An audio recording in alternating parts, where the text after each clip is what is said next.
तत्काल इमरजेंसी लगाने के बाद उस समय कांग्रेस सरकार ने कई ऐसे निर्णय किए जिन्होंने हमारे संविधान की भावनाओं को कुचलने का काम किया। क्रूर और निर्दयी maintenance of internal secretary act Misa में बदलाव करके कांग्रेस पार्टी ये सुनिश्चित किया कि हमारी अदालतें मीसा के तहत गिरफ्तार लोगों को न्याय नहीं दे पाए। मीडिया को सच लिखने से रोकने के लिए parliament president production of publication repeal act, press council repeal act और prevention of publication of objectionable matter act लाए गए। इस काले खंड में संविधान में 38वां, 89वां, 40वां, 41वां, 42वां संविधान संशोधन किया गया।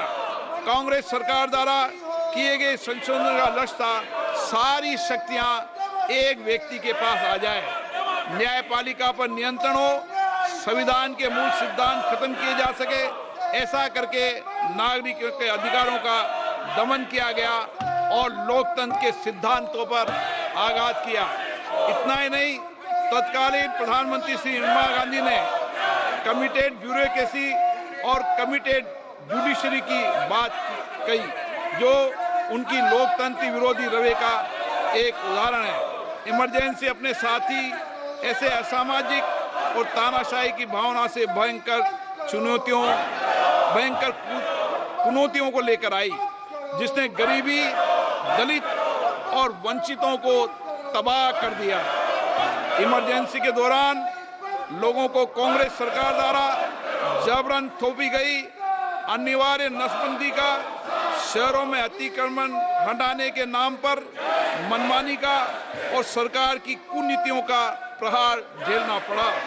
ये सदन उन सभी लोगों के प्रति संवेदना जताना चाहता है। 1975 से 1970 कालाखंड अपने आप में एक ऐसा कालाखंड है जो हमें संविधान के सिद्धांतों, संघीय ढांचे और न्यायिक स्वतंत्रता के महत्व को याद दिलाता है।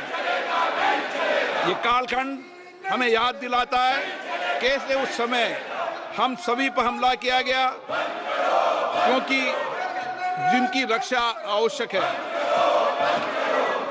ऐसे समय में जब आपातकालीन इमरजेंसी के 50वें वर्ष में हम प्रवेश कर रहे हैं, ये 18वीं लोकसभा बाबा साहब अम्बेडकर द्वारा निर्मित संविधान को बनाए रखने, इसकी रक्षा करने और इसे सुरक्षित रखने की अपनी प्रतिबद्धता को दोहराती है। हम भारत में लोकतंत्र के सिद्धांत, देश में कानून का शासन और शक्तियों का विकेंद्रीकरण अक्षुण्ण रखने के लिए प्रतिबद्ध हैं।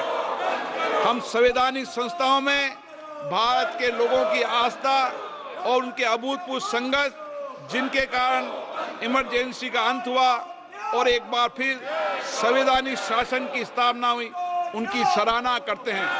1975 में आज 26 जून के दिन ही देश इमरजेंसी की क्रूर सच्चाइयों का सामना करते हुए उठा था।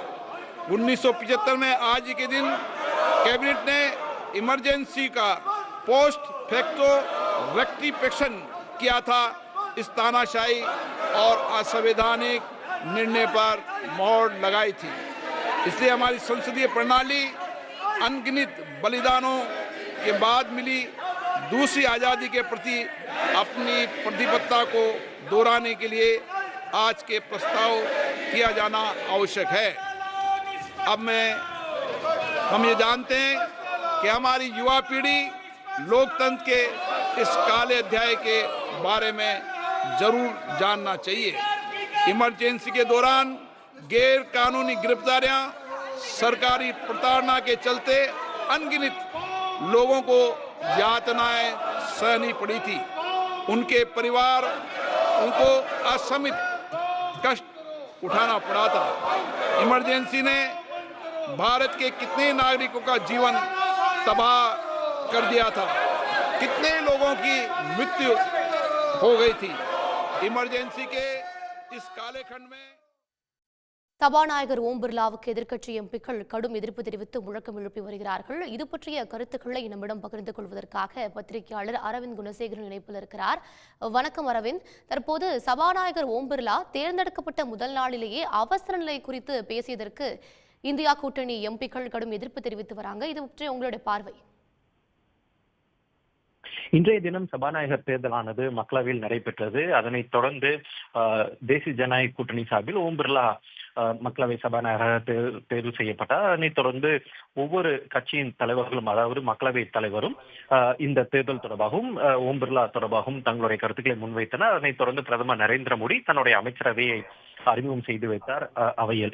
அதனைத் தொடர்ந்து மக்களவை புதிதாக சபாநாயகர் தேர்வு செய்யப்பட்டிருக்கும் ஓம் பிர்லா பேசத் தொடங்கினார். அப்போது அவர் தன்னுடைய பெரும்பான்மையான தன்னுடைய அந்த பேச்சில் எமர்ஜென்சி குறித்து தான் பெரும்பான்மையாக பேசினார். இதற்கு எதிர்ப்பு தெரிவித்து காங்கிரஸ் மற்றும் எதிர்க்கட்சிகள் தொடர்ந்து தங்களுடைய எதிர்ப்பை முன்வைத்தனர். இதற்கு முன்பாக இந்த சபாநாயகர் தேர்தல் தொடர்பாக எதிர்க்கட்சிகள் பேசும்போது சபாநாயகர் இன்றைய தினத்தின் முக்கியத்துவத்தை கருதி அதனை பற்றி மட்டும் பேசுங்கள், சபாநாயகர் தேர்தலை பற்றி மட்டும் பேச வேண்டும், மற்ற விவகாரங்கள் தொடர்பாக பேசக்கூடாது என எதிர்க்கட்சி உறுப்பினர்களுக்கு அறிவுறுத்தி இருந்தார். ஆனால் சபாநாயகர் அவரே பேசும்போது இன்றைய தினத்தின் எந்த சம்பந்தமும் இல்லாத 1975ஆம் ஆண்டு அமல்படுத்தப்பட்ட எமர்ஜென்சி தொடர்பாக காங்கிரஸை சாடும் வகையில் அவர் தன்னுடைய பேச்சை முன்வைத்தார். அதற்கு எதிர்ப்பு தெரிவித்துதான் தற்போது அனைத்து எதிர்க்கட்சி உறுப்பினர்களும் தங்களுடைய கருத்தை தொடர்ந்து தங்களுடைய கருத்தை முன்வைத்து வருகிறார்கள். அதன் காரணமாக கூச்சல் குழப்பம் மக்களவையில் தொடங்கி நடைபெற்று வருகிறது. அதாவது 18வது மக்களவையை பொறுத்தவரை பாஜகவும் சரி எதிர்க்கட்சிகளும் சரி, பாஜகவை பொறுத்தவரை 240, பாஜக மட்டும் 240 உறுப்பினர்களை வைத்திருக்கிறார்கள். எதிர்க்கட்சிகளை எடுத்துக்கொண்டால் அவர்களும் சுமார் 240, அதாவது ஒரு சில சுயேட்சை எம்பிக்கள் ஆதரவு தெரிவித்திருந்த காரணத்தினால் சுமார் 240 பேர் எதிர்க்கட்சி வரிசையிலும் இருக்கிறார்கள். எனவே சமபலத்தில் இருக்கிறார்கள். எனவே இந்த 18வது லோக்சபா என்பது இது போலத்தான் இருக்கும் என்பது முதல் நாளே காட்டி கொடுத்து விட்டது. அதாவது இரண்டு தரப்பும் பாஜக ஏதேனும் இது போல பில்ஸ், அதாவது மசோதாக்களை ஆலோசனை இல்லாமல் இது போல ஏதேனும் அறிமுகப்படுத்தினால் அதற்கு கடுமையாக எதிர்ப்பை முன்வைத்து தங்களுடைய எதிர்ப்பையும் சபையில் நிலைநிறுத்துவார்கள் என்பதை இன்றைய தினமே எதிர்க்கட்சிகள் முன்வைத்திருக்கிறார்கள்.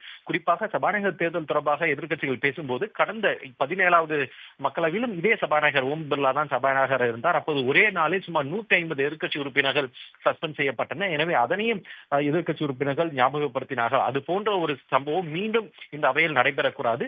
எதிர்க்கட்சிகளுடைய எண்ணிக்கை அதிகமாக இருக்கிறது, எதிர்க்கட்சி உறுப்பினர்களின் எண்ணிக்கை அதிகமாக இருக்கிறது, மக்களுடைய குரலை பிரதிபலிப்பதற்காக அந்த எண்ணிக்கை அதிகமாக இருக்கிறது. எனவே எதிர்க்கட்சிகளை இனிமேல் இவ்வளவு எளிதாக நீங்கள் நடத்த முடியாது என்பதனை இந்த அவையில் எதிர்க்கட்சி உறுப்பினர்கள் நாங்கள் பதிவு செய்வதாக கூறினார்கள். ஆனால் இன்றைய தினத்துக்கு சம்பந்தம் இல்லாத எமர்ஜென்சி தொடர்பாக சபாநாயகர் பேசியதன் காரணமாகத்தான் தற்போது கூச்சல் குழப்பமானது மக்களவையில் நடைபெற்று வருகிறது. எதிர்க்கட்சிகளை பொறுத்தவரை மிகவும் தெளிவாக இருக்கிறார்கள். இனிமேல் இது போன்ற ஒரு ஃப்ரீ பாஸ் பாஜகவுக்கு நாங்கள் கொடுக்க மாட்டோம். ஒவ்வொரு நிலையிலும் ஒவ்வொரு நாளும் பாஜகவை இந்த மக்களவையில் நாங்கள் அக்கௌண்டபிளாக வைப்போம் என்பதனைத்தான் இன்றைய தினம் எதிர்க்கட்சிகள் நிரூபித்து காட்டியிருக்கிறார்கள். உடனுக்குடன் செய்திகளை தெரிந்து கொள்ள சன் நியூஸ் பெல் ஐகானை கிளிக் பண்ணுங்க.